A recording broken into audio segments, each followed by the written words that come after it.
नमस्कार, स्वागत आहे तुम्हा सर्वांचं कहाणी कसे या यूट्यूब चॅनलवरती. चॅनलवर नवीन असाल तर सबस्क्राईब करायला विसरू नका आणि हा व्हिडिओ आवडल्यास प्लीज एक लाईक नक्की करा आणि कमेंटमध्ये ओम नमः शिवाय लिहायला अजिबात विसरू नका. चला तर मग व्हिडिओला सुरुवात करूया. कधी कधी काय होतं ना की आपण खूप प्रयत्न करून सुद्धा आपल्याला यश हे मिळत नाही.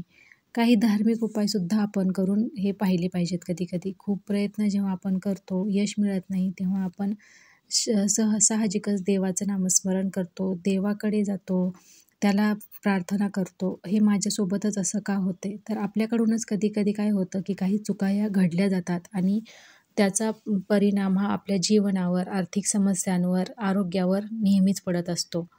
आपल्या घरात देवी लक्ष्मी माता प्रसन्न राहावी म्हणून आपण चांगले उपाय करण्याचा प्रयत्न हा करत असतो. आपल्याला काय होतं की कायमच असं वाटत असतं की देवी लक्ष्मीनं आपल्या घरावर आणि आपल्या कुटुंबावर आपली कृपा ठेवावी. जेव्हा कसे आपण काही उपाय शोधण्यासाठी किंवा आपण कायम तत्पर असतो की काही नाही काहीतरी हे करावं ते करावं आणि काही करून आपल्यावर देवी लक्ष्मी प्रसन्न व्हावी, आपलं दारिद्र्य दूर व्हावं. हिंदू धर्मातसुद्धा बघा देवी लक्ष्मीचा आशीर्वाद आपल्यावर राहावा यासाठी काहीतरी नियम हे सांगण्यात आले आहेत. त्या नियमांचे जर आपण पालन हे केलं नाही तर देवी लक्ष्मी आपल्यावर रागवते किंवा नाराज होते आणि आपल्या घरातूनही निघून जाते. अशी काही कार्य आपण करतो रोजच्या जीवनामध्ये की देवी लक्ष्मी साहजिकच आपल्यावरती नाराज होते. त्याचमुळे ज्यामुळे देवी लक्ष्मी नाराज होऊ शकते त्याचप्रमाणे सूर्यास्तानंतरही काही कामं आपल्याला करण्यास मनाई आहे. म्हणजे जी वेगवेगळी काही कामं आहेत ती तर आहेतच किंवा वस्तूंचं म्हणा इकडे ठेवू नका किंवा वस्तूंची जागा बदलली, दिशा बदलली. त्याचप्रमाणे सूर्यदेव हा सुद्धा म्हणजे सूर्यास्तानंतर जेव्हा सूर्य जातो त्यानंतर जर आपण काही कामं केली किंवा करण्यास काही कामं आपल्याला मनाई असते. घरातील वडीलधारी मंडळी बघा आपल्याला म्हणतात की सूर्यास्तानंतर काही काम करण्यास म्हणजे ते नकार देतात आपल्याला. अनेक वेळा हे सुद्धा आपण पाहिलं असतील, अरे नखं कापू नको, केस विंचारू नको. अशा पद्धतीने काही गोष्टी असतात ज्या सूर्यास्तानंतर या केल्या नाही पाहिजेत आपण. आणि तरीही जर एखाद्या व्यक्तीने या गोष्टी केल्या तर त्याला अनेक प्रकारच्या समस्यांना देखील सामोरे जाऊ लागते. कारण की शास्त्रात सूर्यास्तानंतर असे काम करणे हे शुभ मानले जात नाही. कोणती कोणती कामे आहेत ती जी आपण सूर्यास्तानंतर करणे टाळले पाहिजे ते पाहूयात. तर पहिलं म्हणजे घरात संध्याकाळी झाडू मारणे हे टाळले पाहिजे. हिंदू धर्मात झाडूला देवी लक्ष्मीचे रूप मानले जाते आणि तसेच सूर्यास्तानंतर आपण काय करतो झाडू मारण्यास मनाई तर आहेच. असे मानले जाते की संध्याकाळी घरात झाडू मारल्याने अशुद्धी घरात प्रवेश करते आणि आई लक्ष्मी आपल्यावर रागवते. कारण बघा झाडूला लक्ष्मीचंच रूप मानलं गेलेलं आहे. आपण लक्ष्मीपूजनाच्या दिवशी दिवाळीत बघा केरसुणी आणतो म्हणजे झाडू आणतो आणि त्याची पूजा करतो. त्यामुळे संध्याकाळच्या वेळी तर झाडू अजिबात मारला नाही गेले पाहिजे. त्यामुळे काय होतं घरामध्ये सकारात्मक ऊर्जा आपल्या घरातील असते ती बाहेर जाते आणि वास्तुनियमानुसार सूर्यास्तानंतर चुकूनही काही वस्तू ज्या असतात त्या दान करू नयेत. म्हणजेच काय तर दही, दूध, मीठ इत्यादी कोणत्याही गरजू किंवा गरीब व्यक्तीला त्या देऊ नयेत. असे केल्याने काय होतं तर आपल्याच घरात दरिद्री येते किंवा गरिबी येते. तसेच व्यक्तीला आर्थिक संकटांचा सुद्धा यामुळे सामना हा करावा लागतो. त्यानंतर पुढचं म्हणजे जर एखादी व्यक्ती संध्याकाळी किंवा सूर्यास्तानंतर झोपली तर ती काही आजारांचा शिकारसुद्धा होऊ शकते.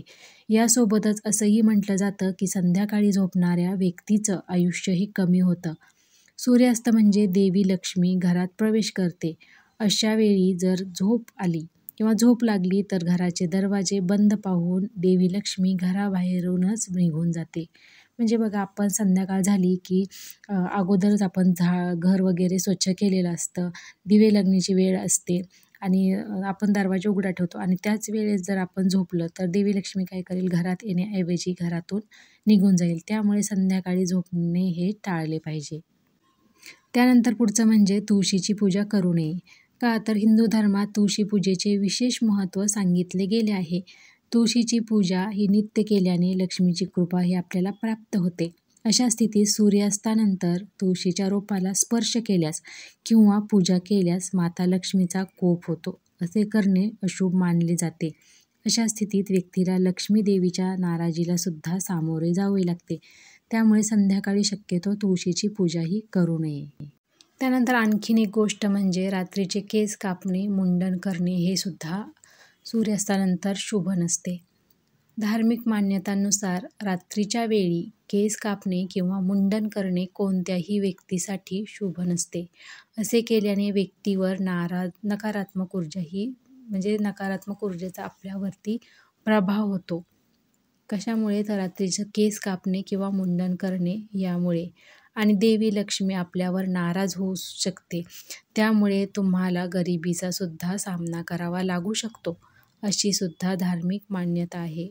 त्यामुळे रात्रीचे केस कापणे किंवा मुंडन करणे हे सुद्धा टाळले पाहिजे. त्यानंतर पुढचं म्हणजे घरात अंधार ठेवू नये. सूर्यास्तानंतर वाईट शक्तीचा प्रभाव हा वाढू लागतो. अशा काही शक्ती असतात, काळ्या शक्ती अंधारात अधिक धोकादायक बनतात. त्यामुळे सूर्यास्तानंतर घरात कधीही अंधार हा ठेवू नये. असे केल्याने नकारात्मक ऊर्जेचा प्रभाव हा वाढू लागतो. त्यामुळे सूर्यास्तानंतर घरात लाईट आणि देवाजवळ न विसरता हा दिवा लावलाच पाहिजे. त्यानंतर पुढचं म्हणजे नखे कापणे टाळावे. सूर्यास्तानंतर बोटाची नखे, डोक्याचे केस कापणे अशुभ मानले जाते. असे केल्याने घरात पैशांच्या कमतरतेसह आरोग्याशी संबंधित समस्यांना सामोरे जावे लागते. तसेच कुटुंबात कलहसुद्धा वाढतो. त्यामुळे सूर्यास्तानंतर शक्यतो नख कापणे हे टाळलं पाहिजे. बघा, मोठी वडीलधारी माणसंसुद्धा आपल्याला म्हणतात, अरे संध्याकाळची नखं कापू नकोस, या वारी नखं कापू नको, त्या वारी नखं कापू नको. म्हणजे याचा नक्की कशाशी तरी संबंध असतो. त्यामुळेच ते आपल्याला असं बोलतात. म्हणूनच सूर्यास्तानंतर सुद्धा बोटाची नखं आणि डोक्यावरचे केस हे कापू नयेत, असा सल्ला हा आपल्याला दिला जातो. त्यामुळे काय होतं, पैशाची संबंधित समस्या, त्याचबरोबर आरोग्याशी संबंधित सुद्धा समस्या आपल्याला निर्माण होतात. घरामध्ये कुटुंबात कलह निर्माण होतो. पुढचं म्हणजे पाहुण्यांना जेवण द्या. सनातन संस्कृतीत घरी आलेल्या पाहुण्याला देवाचा दर्जा हा देण्यात आला आहे. असे म्हटले जाते की जर सूर्यास्तावेळी घरामध्ये कुणी पाहुणे आले तर त्यांना कधीही उपाशी जाऊ देऊ नका. आलेल्या पाहुण्यांना जेवण करून पाठवल्याने ते घरातून बाहेर पडताना कुटुंबाला भरपूर आशीर्वाद देऊन जातात. यामुळे सुद्धा आपल्या कुटुंबाची भरभराटी होत असते. त्यामुळे कधीही आपल्या घरी पाहुणे आले तर त्यांना अवश्य जेवण करूनच पाठवा. त्याचबरोबर कपडे धुणेसुद्धा रात्रीचे टाळले पाहिजे.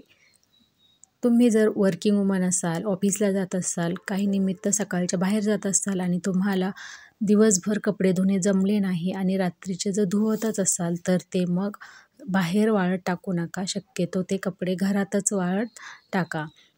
त्यामुळेच असं म्हटलं जातं की पुराणातसुद्धा असा उल्लेख आहे की रात्रीचं अंघोळ झाडून काढणे, अंत्यसंस्कार वर्ज्य, कपडे धुवू नये सूर्यास्तानंतर, हे म्हणजे याचा उल्लेख आहे पुराणात. त्याचबरोबर झाडांना स्पर्शसुद्धा सूर्यास्तानंतर करू नये. म्हणजे या काही गोष्टी आहेत सूर्यास्तावेळी चुकूनही करू नये. त्यामुळे काय होतं, घरातील देवी लक्ष्मी ही निघून जाते, आपल्यावर नाराज होते आणि त्याचा पूर्ण इफेक्ट हा आपल्या शरीरावर, आपल्या आरोग्यावर, आपल्या घरावर, आपल्या संपत्तीवर किंवा सुखसमाधानावर पडतो. त्यामुळे सूर्यास्तानंतर ही कामे आपण टाळली पाहिजेत. तर कसा वाटला हा व्हिडिओ कमेंट करून नक्की सांगा. चॅनलवर नवीन असाल तर सबस्क्राईब करायला विसरू नका आणि कमेंटमध्ये ओम नमः शिवाय लिहायला अजिबात विसरू नका. आणि हा व्हिडिओ आवडल्यास प्लीज एक लाईक नक्की करा. चला तर मग भेटूया तशा छानशा व्हिडिओमध्ये. तोपर्यंत ओम नमः शिवाय.